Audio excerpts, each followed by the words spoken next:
All right, last go around we were talking about a Los Angeles Chargers player. This time we're talking about a player from the Los Angeles Rams, Puka Nacua. There's two things that drafters need to be aware of before using that 9th overall pick on Puka Nacua. Before we get into all that, do me a solid, hit that like and subscribe, and let's go ahead and roll the intro.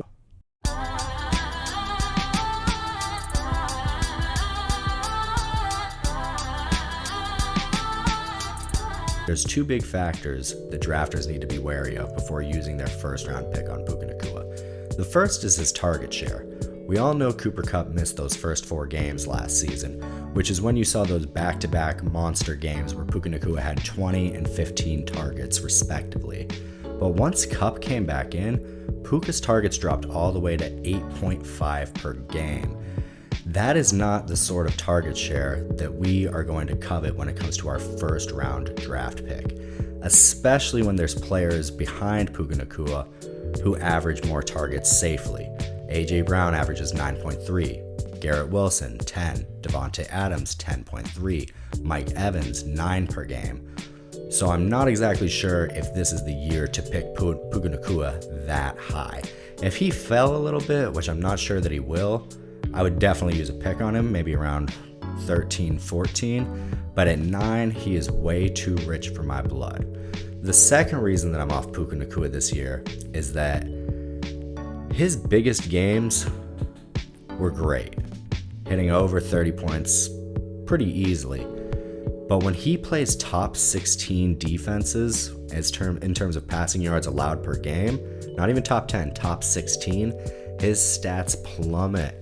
When he played the Ravens, he had 5 catches for 84 yards, no touchdowns. When he played the Packers, he had 3 catches, 32 yards, no touchdowns.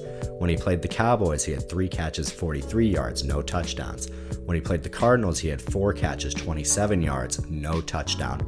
The only team with a top 16 passing defense that he absolutely lit up was the New Orleans Saints. And I went back because I had to check, was Marshawn Lattimore in that game?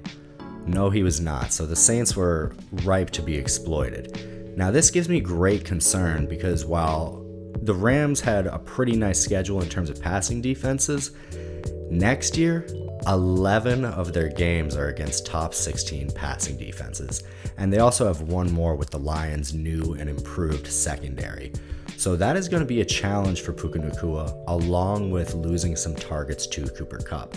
So at this point in time, I don't recommend drafting Puka Nacua. If he drops a little bit, which he might fall to 10 or 11, but I don't think much more than that, Cooper Kupp's ADP is rising, which may have an inverse effect on Puka's ADP. But at 9th overall, when there's better players behind him who are going to get more targets, it seems like this is a great time to fade Puka Nacua, because remember, we are looking for target funnels and we want to have a bona fide target funnel.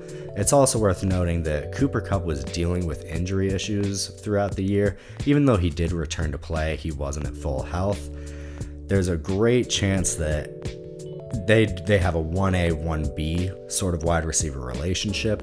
And with our first round draft pick, we want a bona fide 1A wide receiver every time.